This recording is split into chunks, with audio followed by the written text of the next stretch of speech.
Hello everyone. तो दोस्तों आज हम बात करेंगे जिसका टॉपिक है पेरेंट्स, माँ बाप। कि माँ बाप है क्या, माँ बाप का मकाम क्या है। तो समरी वाइज में हम बात करते हैं।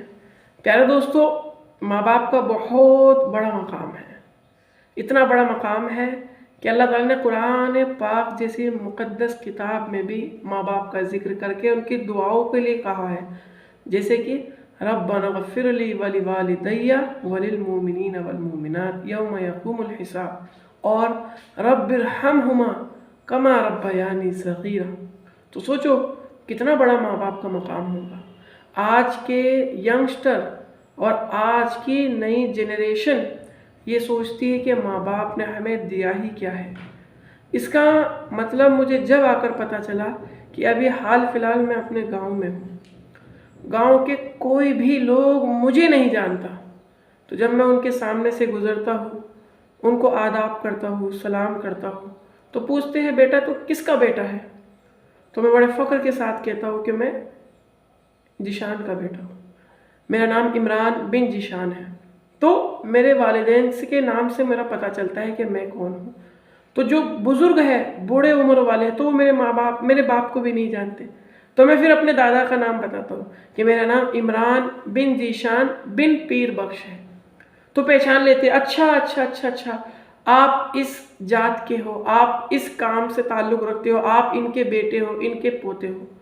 तो मुझे पता चला, रियलाइज़ हुआ कि वाकई में माँ बाप का बड़ा रोल होता है ज़िंदगी में।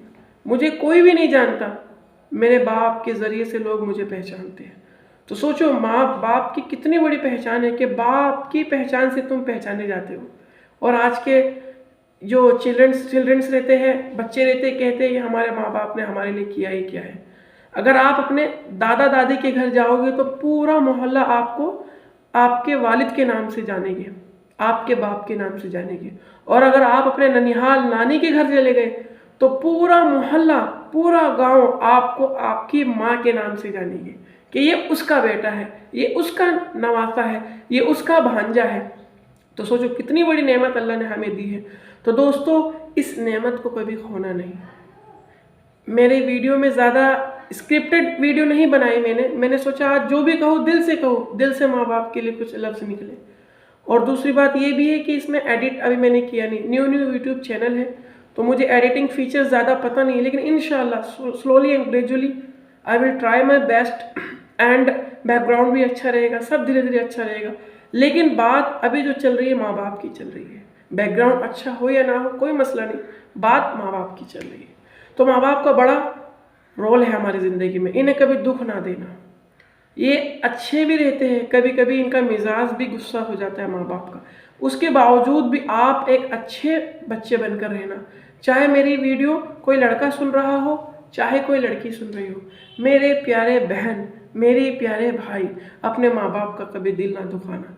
एक टीचर्स का और एक माँ बाप का गुस्सा भी आपने बर्दाश्त करना है। इन्हें कभी कभी गुस्सा इतना आ जाता है कि हम बर्दाश्त नहीं कर सकते। यही हमारा इम्तिहान है, यही अल्लाह देखना चाहता है कि कितना अपने माँ बाप की कड़वी कसैली ये बर्दाश्त करेगा।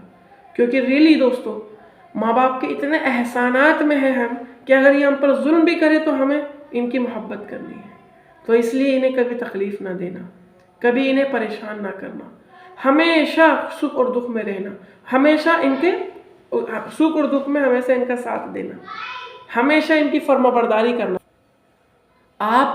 मैं बड़ा खुशनसीब है कि अल्लाह ताला ने हमें माँ बाप जैसी नेमत दी है, जो ये हमें बार बार टोकते रहते हैं, बार बार डांटते रहते हैं। वरना मैंने एक बाइक वाला जा रहा था, मैंने उस लड़के से बोला 9 उम्र से, भाई स्लो चला। तो बातों बातों उसने कहने लगा कि भाई मेरे माँ बाप कोई भी नहीं है, मुझे कोई बोलने वाला नहीं, टोकने वाला नहीं। और मैं कहीं बाइक लेके निकलता हूँ ना, तो माँ पहले निकलने से पहले बोलती स्लो चलाना, हेलमेट पहन के चलाना, रूल्स का ध्यान रखना। तो सोचो अल्लाह का शुक्र है कि अल्लाह ने हमें माँ बाप दिए कि ये हमें डांटते हैं, ये हमें दपकते हैं, ये हमारी फिक्र करते हैं। और हम उसे क्या समझते हैं कि यार हम पर लान तान कर रहे हैं। गाड़ी में ब्रेक होता क्यों है और साथ में एक्सीलेटर भी रहता है, क्यों? कि भाई स्पीड तो हमें गियर अप करनी है, साथ ही साथ कहीं रुकना है, कहीं संभलना है। तो ये हमारी ज़िंदगी में ब्रेक का काम करते हैं। तो कहना तो बहुत कुछ है, मैं इतना कहना चाहता हूँ कि मेरे प्यारे भाइयों, अल्लाह ताला ने माँ बाप के कदमों के नीचे जन्नत रखी है। माँ के कदमों के नीचे जन्नत है और बाप जन्नत का दरवाज़ा है। तो सोचो, हमें माँ को भी नहीं छोड़ना, बाप को भी नहीं छोड़ना, उनको एडजस्ट कर कर उनके साथ अपनी ज़िंदगी का प्यारे प्यारे लम्हात शेयर कर कर उन्हें हमें बिताना है। गुस्सा भी आए तब भी उन्हें मुस्कुरा कर दिखाना है और अल्लाह से दुआ करना है। अल्लाह ताला हमारे माँ बाप को सलामत रखे। और कहना तो बहुत कुछ है दोस्तों, बस एक लास्ट की शेयर जो मैंने टीचर से सुना था और अपने दोस्तों से सुना था, उसी को मॉडिफाई कर कर बता देता हूँ और इस पर हम सब अमल करेंगे, ठीक है। तो वो शेयर ये था कि नींद अपनी भुलाकर सुलाया हमको, नींद अपनी भुलाकर सुलाया हमको, आंसू अपने गिराकर हंसाया हमको, बड़ी मेहनत और मुशक्क़तों के साथ स्कूल कॉलेजेस मदरसा में पढ़ाया हमको। इसीलिए मेरे प्यारे दोस्तों, दर्द कभी ना देना उन हस्तियों को अल्लाह ने माँ बाप बनाया जिनको। तो इसलिए हमें माँ बाप की रेस्पेक्ट करनी है, ठीक है। अल्लाह ताला हम सबको अपने माँ बाप की इज्जत एहतराम करने की तौफीक दे। अल्लाह ताला हम सबको अपने माँ बाप की आंखों की ठंडक बनाए, अपनी माँ बाप की आंखों का तारा बनाए। अल्लाह ताला जिसके भी माँ बाप दुनिया से जा चुके हैं उनकी मग़फ़िरत फरमाए, आमीन। और इस वक्त पूरे आलम के अंदर जितने भी माँ बाप हयात हैं, अल्लाह ताला उनकी उम्र में, सेहत में, तंदुरुस्ती में, रिस्क में बेइंतहा बरकत नसीब फरमाए, आमीन। अल्लाह ताला हम सब के माँ बाप को अपना प्यारा घर, अपने प्यारे महबूब का प्यारा मरकज़ मकबरा और हमें सबको मदीना मुनव्वरा की हज बैतुल्लाह की ज़ियारत नसीब फरमाए, आमीन। अल्लाह ताला हमारी दुआओं को मोहम्मद सल्लल्लाहु अलैहि वसल्लम के सदक़े तुफ़े कबूल फरमाए, आमीन। ठीक है, अस्सलामु अलैकुम, बाय।